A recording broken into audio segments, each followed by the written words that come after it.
Durag Diaries. Tottenham 3, Chelsea 4.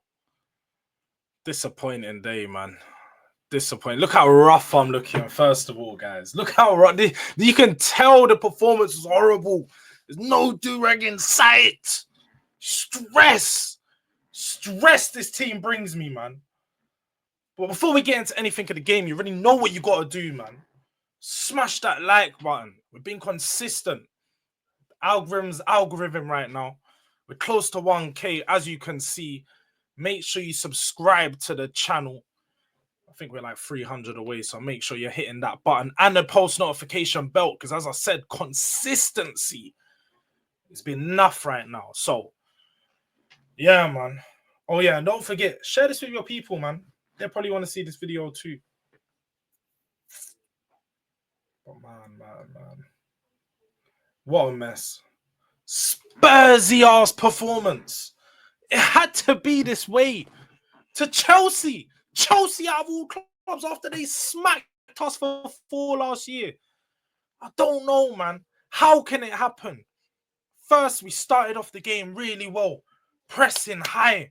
Intensity was where it needed to be. Winning the ball high up the pitch. Solanke doing what he does, pressing in that final third. Cucurella drops. Brennan Johnson off the back of it, gliding down that right wing, ball into the box. Solanke finish. I was like, yes! Come on, that's the start we need. I said it. When I was on the preview of Don, if you haven't seen it, go check that out already. I'll put it into the description. But the preview of Don, I said, if we get a goal early, stadium's going to be rocking. We're going to be ready for this performance. The team needs that. We needed an early goal because we've seen how bad they have been recently. We haven't been able to score. We've not been able to threaten teams. It's been too poor up front. Van der Ven and Romero, huge coming back. I thought, yeah, with these two, we're going to be, at the back, shutting up shop. And that's what it was like. They didn't really have too many chances at the start. Romero doing his thing at the back line. And then again, Cucurella drops. Man was moving cuckoo for real. And he tried to blame them trainers, blame them boots. Nah, bro, that was his fault. Slipping all over the place, but Kulusevski picks it up. Kulu, Killy, bang! 2-0. I couldn't believe it. Again, Spurs done the Spursy thing. And Sancho, I'll give it to him, man. Good finish. Takes it down the left-hand side. Do you know what? It's just poor for defending, though. The one thing from that point of when Sancho scored, posting in, I was just like, this is where it turns. I had no belief. You could see everything going wrong from their typical Spurs fashion. Chicken on ball settings. No midfield. And I can't sit here and blame Ange. People time and time again, they want to blame Ange. They want to do this and point the finger at my manager. It's not my manager's fault. It's not a sackable offense. I'm going to sit here and back him. Because what do you expect him to do with that squad of players? What do you expect him to do with players that don't even want to put an effort in for 50-50s? Pedro Zorro, they tried to call him. Zorro, This guy, Pedro Porno. I know. Pause. No, that's a mad name. Yo! Take that back. You didn't hear what I said there. That's not for the kids.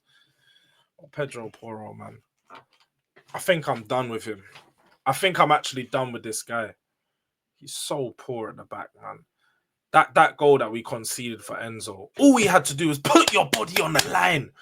You're always talking about, come on, you Spurs. You know that Lucas rubbish. Come on, you Spurs. Come on, you Spurs. Just act like you love the club. Begging it off us on Twitter. Trying to react to all the fans and them things. But you don't want to put your life on the line. You don't want to put your heart on for the badge when it counts, when it matters. But nah, man.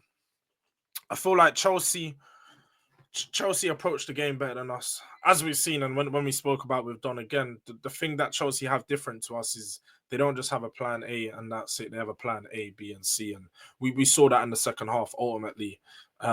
They changed a few things. Caicedo was no longer inverting in that right-back role.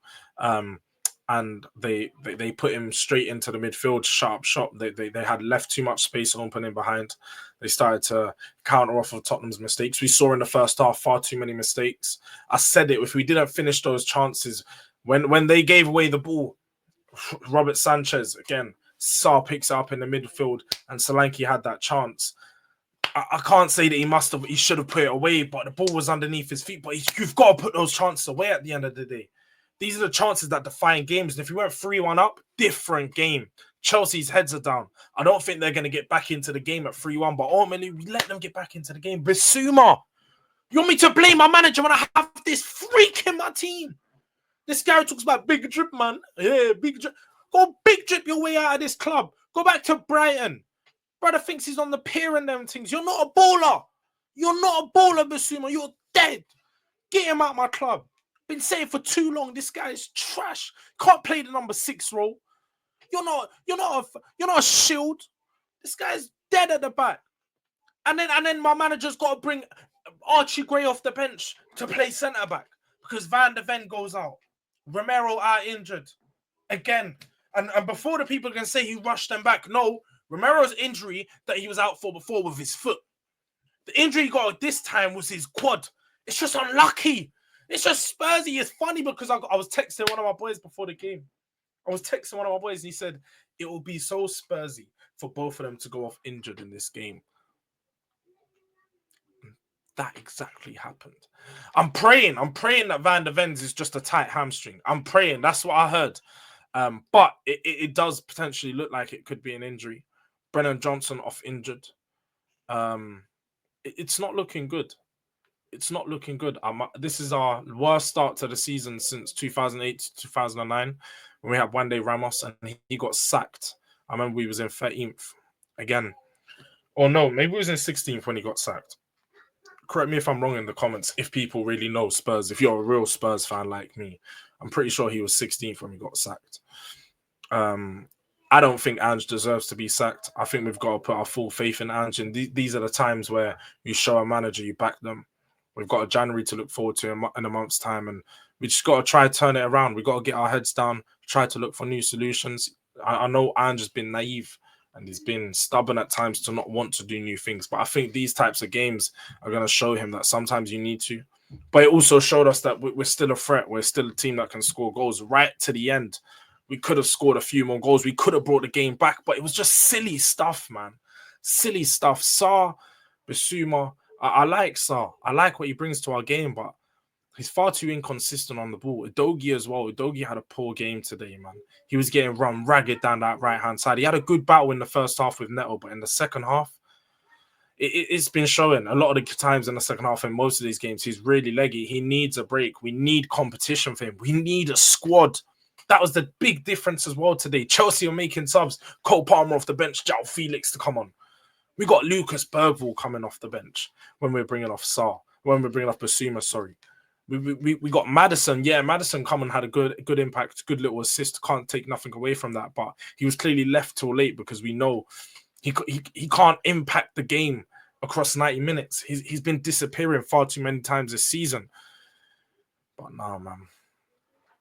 Spursy-ass performance. Oh, such a Spursy performance. My head's cooked. My head is cooked. I couldn't believe at 2-0, I was telling man I'm smoking on the Chelsea pack. I'm smoking Spurs packs all night. All night we smoking Spurs packs. Oh. Well, yeah, man. It was not a good night. The only thing I can take away from this weekend and be happy about is Arsenal. Oh, Arsenal. You're below Chelsea now too, bro. Arsenal, the gift that keeps on giving. You bottled just as much as us.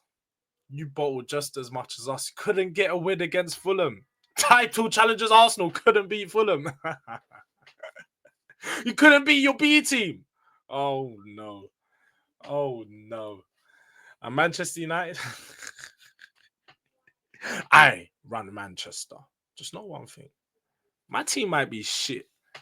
I run Manchester. Let's have one thing straight, man. But big up to all the people that tuned in, man. It's not been a good weekend. As you can see, there's been no Durag for a while. I ain't even got a trim because I just thought it's not been worth it. Team's been bad. Why am I going to get a trim when my team's shit?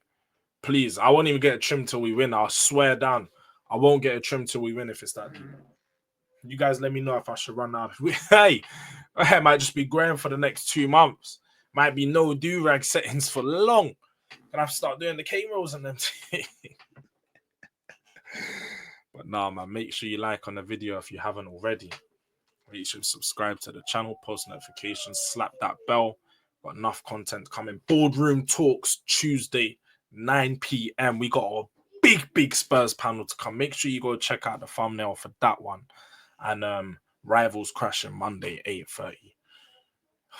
Cooking sessions for me by Durag Diaries, man.